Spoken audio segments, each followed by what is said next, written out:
War is good for business. Peace is good for business. As long as you can make a deal and obtain some gold-pressed latinum, it is good for business. So with that said, do you want to make a deal? Greetings and welcome back to Checkpoint Gaming, Star Trek Ascendancy. With this episode, we will be going over the game mechanics. With each round of the game, it consists of 3 stages: initiative, execution, and recharge. During the initiative stage, it is where the turn order for the given round will be determined. In the early turns before first contact is made, no one is eligible to influence galactic politics. Because of this, all turn order cards are to be passed out randomly. When playing with 3 players, use cards 1, 2, and 3. The additional turn order card can be used the optional rules or in games with more than 3 players. But with the players who make first contact, they have the option to spend resources that they possess in order to seize the initiative at the start of the game round. The player who spends the most resources will get first pick of the turn order card for the upcoming round. The remaining players who spend resources will choose the turn order in the same order based upon how many resources they bid. The bidding process will begin with the player who went first in the previous round, and the players who made first contact replace the number of resources on the turn order card they used in the previous turn. When players commit resources, they do so in order of the turn order card that they hold from the previous turn. When it is the player's turn, they may always choose not to commit any resources. If they decide to commit resources, they cannot spend the same amount of resources as any other player who had already bid. Because of this, each player will have to openly commit the resources during the bidding process. And when choosing the turn order, the bidding players can choose whatever card they wish. And with the spending of resources, it can be a mixture of any resource token types. Regarding the resources that are committed to bidding, they are discarded and returned to the supply. For players who have not made first contact with another civilization, they will have no ability to influence other civilizations and cannot participate in this bidding process. Because of this, they will receive a random turn order card for the remaining cards. This also extends to players who decide not to bid. During the execution stage, players will take turns in the order decided by the initiative stage to build up their civilization, research new projects, upgrade their weapons and shields, and issue commands to their ships. Players may also spend 5 culture to ascend on their turn. Starting with the player that is holding the turn order 1 card, or the lowest turn order card, if using the random determined turn order cards, players will take their turns. With each player's turn, it consists of the build phase followed by the command phase. At the start of each player's turn, it begins with the player's build phase, where they will get to spend resources to develop their civilization, research advancements, and upgrade their weapons and shields. When performing these actions, they may be done in any order. There are some special rules that allow said player to perform an extra action during the build phase, which can also be done at any time during the player's build phase. With the building of ship, it costs 1 production to build 1 ship. When they are built, they can be constructed at the player's home system, assuming that the player is still in possession of it, one of the star bases that they control, or in a system that is allowed by one of their advancements. If the player builds 3 or more ships, then they are allowed to immediately group them into a fleet without spending the command, assuming that the player can commission a fleet at this time.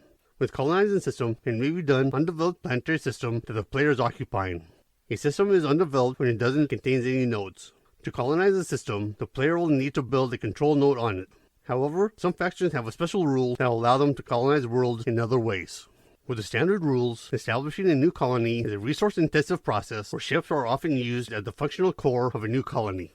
In order to colonize an undeveloped system, the player will need to spend 1 culture and 1 ship that is found in orbit of said system. This is what will allow the player to build a control node and claim the system. With some planets, they are rich in natural resources. With each system, it has the capacity to produce a certain resource as indicated by the colored tabs found upon the planet. This shows how many of each type of node may be built. With building a node within a system, the player will have to control it with the construction of a given resource node requiring the listed cost to build that given type. With some systems, they have an open capacity which allows the player to choose what type of node is going to be built.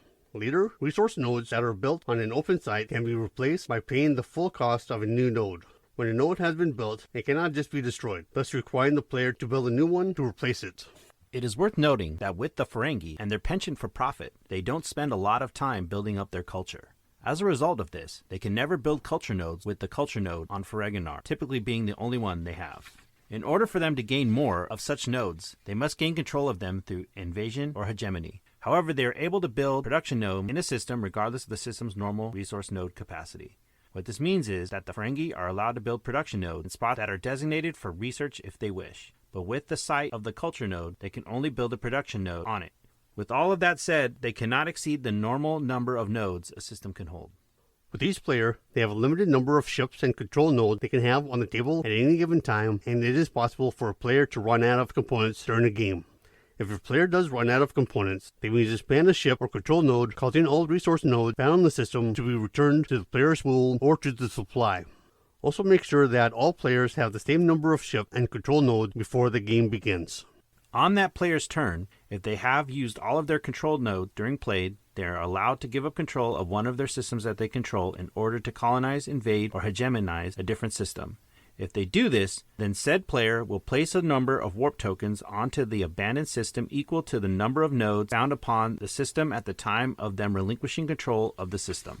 The maximum number of warp tokens that are placed upon the system is 4.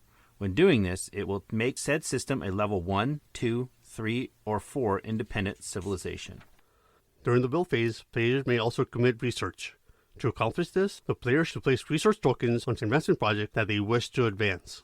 But they may only add 1 resource token to each advancement project per turn from the resource reserves, where the amount of resource required to finish a given project is listed on the upper left-hand corner of each card. With claiming research from a phenomenon, it can speed up a project's completion. Once giving resource tokens to a given project, players cannot move them around or take them back. For the first round of the game, players won't have any projects. It is during the command phase that players can use commands to launch a new project which are to be placed into the player's project area. With uncompleted projects, they may be discarded, which will cause it to go at the bottom of its respective advancement deck, and any resource tokens found on it is to be returned to the supply. Once a player has committed enough resource tokens to finish their project, it will become an advancement, and it will be moved to the player's advancement area. And if it is applicable, the player can use the completed advancement special rule immediately. Unless stated otherwise, special rules will be used during any player's turn. Players are also allowed to launch projects, even if doing so will cause them to temporarily exceed the maximum number of projects that they can do as dictated by resource nodes. But if they do this, said player will have to immediately discard down to their given limit. Regarding the discarding of project, it can either be a project that has already been researched or one of the newly launched projects. It is worth noting that some projects will use other resources and research in order to complete them.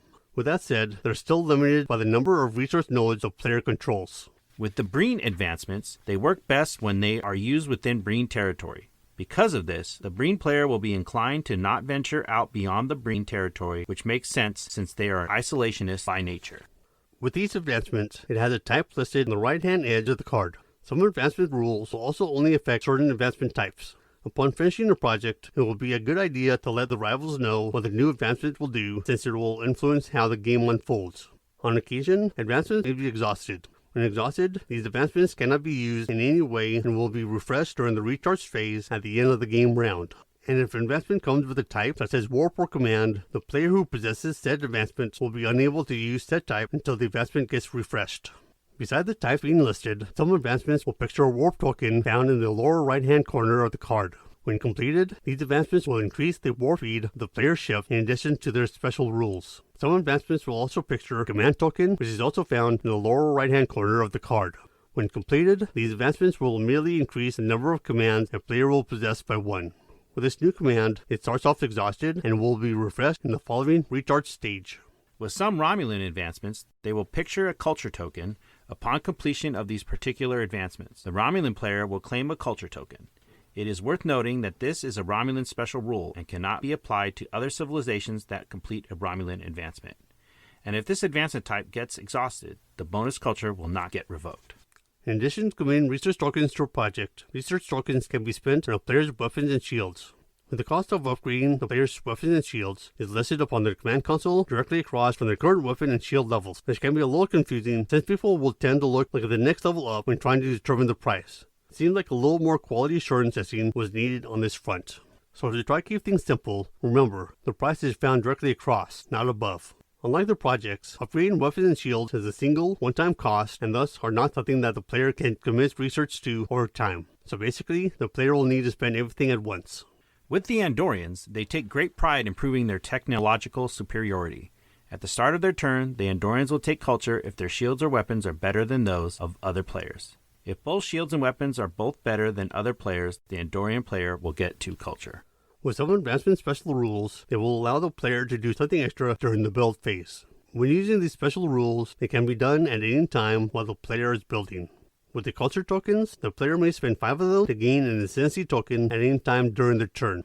After completing the building phase, the command phase will begin. Once a player has begun their command phase, they cannot spend resources to build anything unless a special rule allows them to do so. There are also a number of things that can be done during the command phase through the issuing of commands. These commands are 1. Move starships and fleets, 2. Initiate a space battle, 3. Invade a planet, 4. Attempt cultural hegemony, 5. Commission a fleet or starbase, 6. Launch new advancement projects, and 7. Activate special rules. When issuing a command, the player will exhaust one of their command tokens in order to show that it has been used. As long as the player has enough remaining command tokens, the player may issue all the aforementioned actions multiple times per turn. But when a player doesn't have any more commands to issue, then their turn is over. Once a player's turn is over, the player with the next turn order card will take their turn. With the recharge stage, it happens at the end of each game round where some basic game maintenance takes place. First is the victory check, which sees if anyone has achieved an Ascendancy, Supremacy, or Vulcan Agenda victory. If so, and they have control over their home system, then that player has won the game. Otherwise, the game will continue. Second, resource generation occurs when each of the resource nodes will generate one resource token of its type. Trade agreements will generate its listed resource or resources, and the appropriate advancements provide their resources. With each resource node, it will produce one resource of its type, with production nodes generating production, research nodes generating research, and culture nodes generating culture. Third, refresh any cards and tokens that have been exhausted, add warp tokens to ships and fleet found in warp, and resupply phenomena with resource tokens if any phenomena don't have their respective number. If it already has research, then don't add any more to it. After the recharge stage, the next round will begin. With the command tokens, each player should have a span of 5 commands, except for the Cardassians, who will have 6 due to their totalitarian regime advancement, plus any other commands that are added due to starbases and completed advancement. Also refresh any trade agreements that have been exhausted for one reason or another. Regarding the phenomenon, although most only have one resource printed on it, some phenomena can have 2 or 3 resources listed. But if a player has no ship and does not control any systems, then their civilization has been exterminated and that player has been eliminated from the game. All the player's cards, including rival trade agreements and advancements, are to be discarded. Any of their advancements held by rivals will remain in play until they are discarded by said rival. With Cardassian-controlled systems, they can only generate resources if there is a Cardassian ship found in orbit around the system. With the Ferengi, since profit is the only thing that matters to them, they are allowed to purchase a culture tokens at the rate of 5 production for 1 culture. When it comes to that of trade agreements, they have a number of resources pictured on them. During resource generation, players will take resources pictured with trade agreements that they received from other players. Since players are not able to trade with themselves, they do not get anything from their own trade agreements. So holding onto their own trade agreements don't do the player any good. Only trade agreements from other players will generate resources. With the starting advancement for the Ferengi, whenever they have one of their ships in a rival-controlled system, they generate 1 production. So the more rival systems the Ferengi find themselves in, the more profits they receive. When it comes to the Ferengi trade agreements, they do not have a fixed value to them. Instead, they generate 1 production for each system that the player controls and has a Ferengi ship in orbit. So if a player holds a Ferengi trade agreement, it's a good idea to have one of their ships in each system they control. This helps show that both sides can come out winners in a deal. There are times when a trade agreement can become exhausted, preventing the holder of said agreement from receiving any resources from said trade agreement during resource generation. With exhausted trade agreements, they may not be revoked or exchanged until they are refreshed during maintenance. This can be seen with the Romulans' special rule requiring them to exhaust all trade agreements when they receive one or have one they hold is exchanged for another. With some advancements, they are able to generate resources. These cards will not picture the resources being generated since they will often vary from one turn to another. With some of the special rules found on the advancements or on the command console, they may require the player to exhaust a command in order to use that special rule. With the special rules that require the use of a command, they may be used multiple times per turn. Unless a special rule says otherwise, special rules may be used during any player's turn. Some card special rules will instruct the player to exhaust the card itself. In order to exhaust a card, the player will need to flip it face down. With abilities that require the player to exhaust a card, it can only be done once per game round. Exhausted cards are refreshed at the end of each game round during the recharge stage. With the Ferengi espionage advancements, they exhaust certain types of cards. Unlike other espionage cards, the Ferengi may use theirs multiple times in a turn as long as they can pay the production costs. When a card is exhausted, it is temporarily out of the game until it is refreshed during the recharge stage at the end of the turn. And when a card is exhausted, it cannot be used in any way. However, tokens that were gained from or placed upon the advancement will remain in place. If a player has finished a rival's advancement, that player will gain the benefits of that special rule. Any reference to the rival's civilization now becomes a reference to said player's civilization. When ships are moved along the play area, they can do so at impulse or at warp speed. With each movement command, it will move 1 ship or fleet. Players are allowed to issue more than 1 movement command for the same ship in a single turn. As ships are moved into unexplored space, players will need to place new space lanes and system disks on the board, building the galactic map as they play.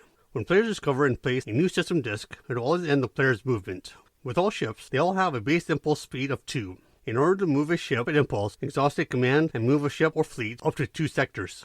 While moving at impulse, the player may place a new space lane and system. But with discovering a new system, it will always end the player's movement. For a ship or fleet to enter warp, a command will need to be exhausted, with the ship or fleet being moved just off the space lane or system they are in, and a warp token being placed next to it. This warp token will need to be pointed at the sector for which they entered warp. With ships and fleets that are found in warp, they will accelerate one additional warp token at the end of each game round in the recharge phase by simply being in warp. This number can also be increased by spending additional commands. When a ship is in warp, it does not count as being in the sector from which it left.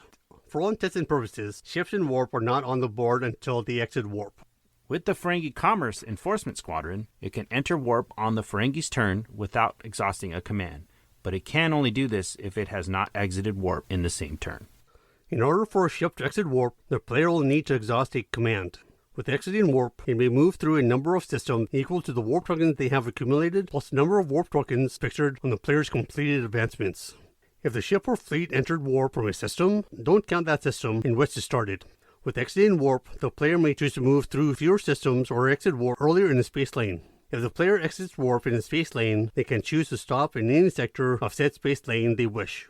After exiting warp, discard the ship's warp tokens. The player can even choose to enter a new system as part of their warp movement. When entering a new system, it will always end the player's movement, even if they have any remaining movement from warp.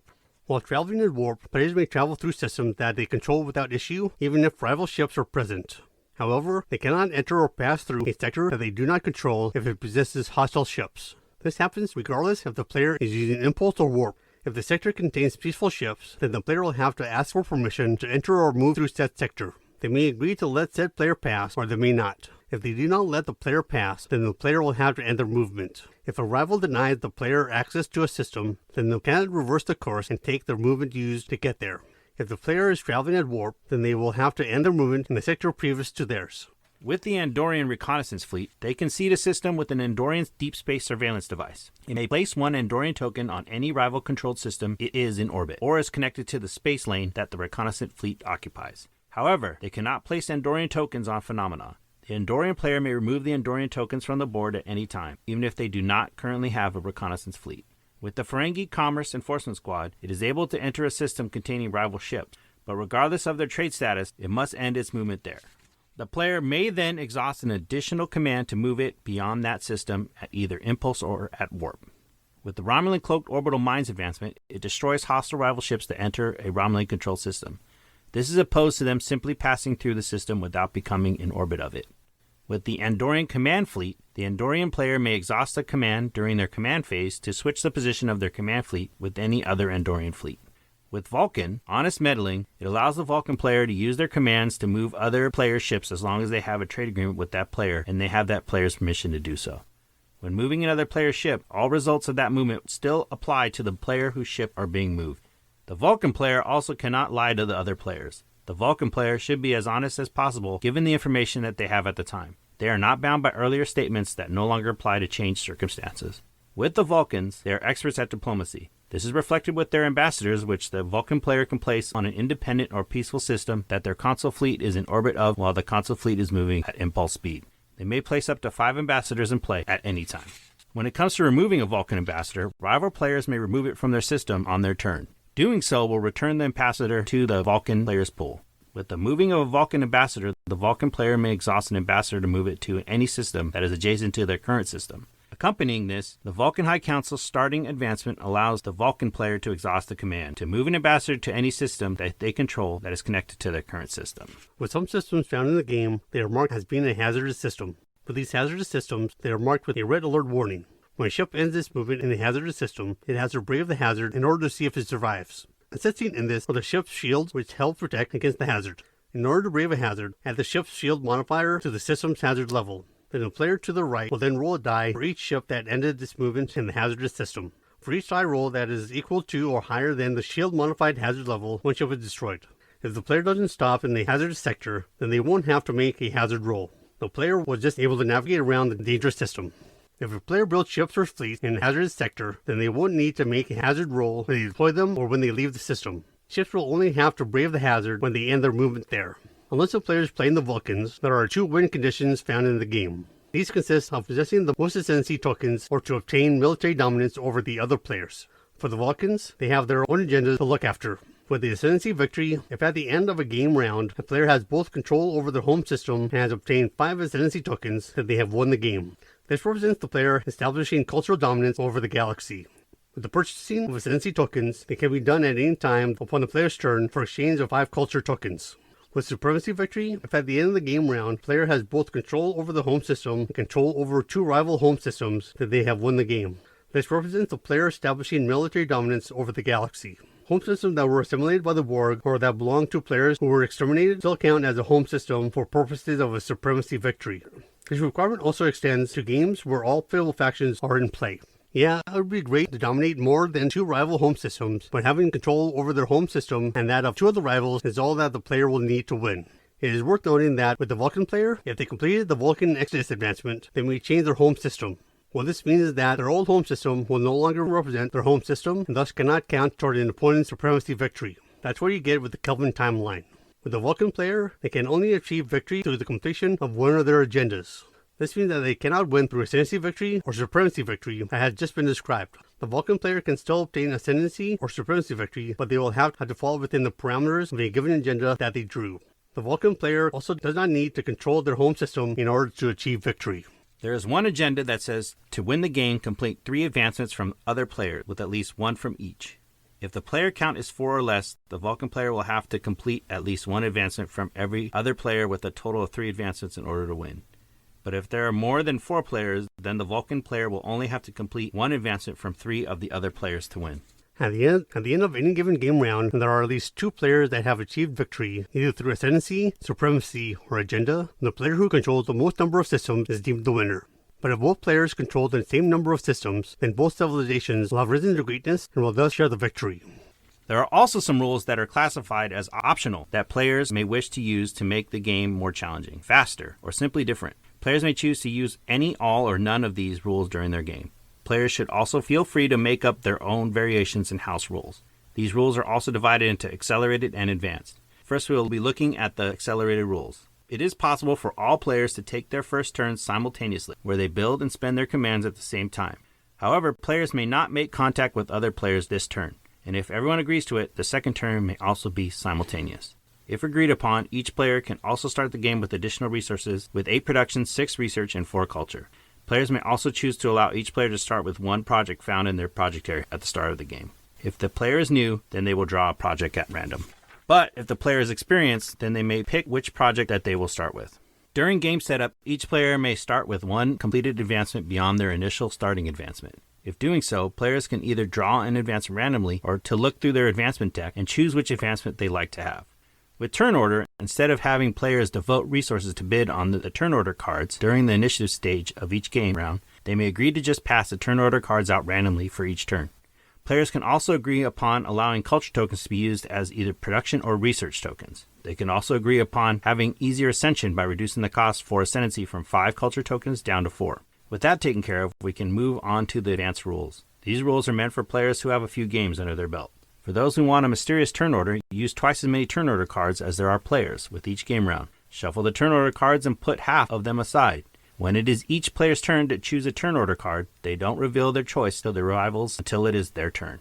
If wanting to only use the initial turn order cards, this will max out the players at 5.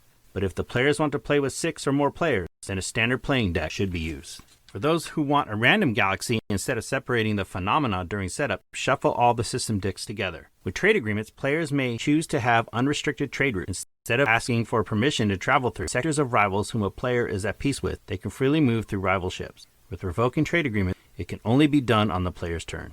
Players may also have a humble beginnings where each player starts off with no resources and no ascendancy except for the Vulcans, who will begin the game with 3 ascendancy as per normal starting rules. Players may also have a focused research where, upon spending a command to launch a new project, instead of randomly drawing 2 advancements, they may look through their advancement deck and choose 1 advancement as the project to launch. Players may also engage in allied cooperation where a player attempts to colonize a system, invade a planetary system, or attempt cultural hegemony where it is only said player and a peaceful rival have ships in a system. In order to perform one of these actions, the player may ask the rival for permission to do so. If permission is granted, then the player can proceed as if their ships were the only ones in the system. But if the only rival does not give permission, then the player will have to fully occupy the system before attempting any of the aforementioned actions as normal. This rule can also be extended to battles where the player is defending and all of unattacked peaceful rivals found in the sector can decide to join in upon the defense or to stay out of the battle. In a similar manner, any effects that require a player to occupy a sector also be permitted by a peaceful rival. So with that said, that's what you need to know about the game mechanic of Star Trek Ascendancy. We can now start talking about the faction development and expansions. If you like this episode, feel free to give it a like, and if you want to stay up to date on any future episodes we upload, go ahead and subscribe. You can also support us on Patreon for as little as $1 a month at patreon.com/checkpointgaming. See you in the next episode, and happy gaming.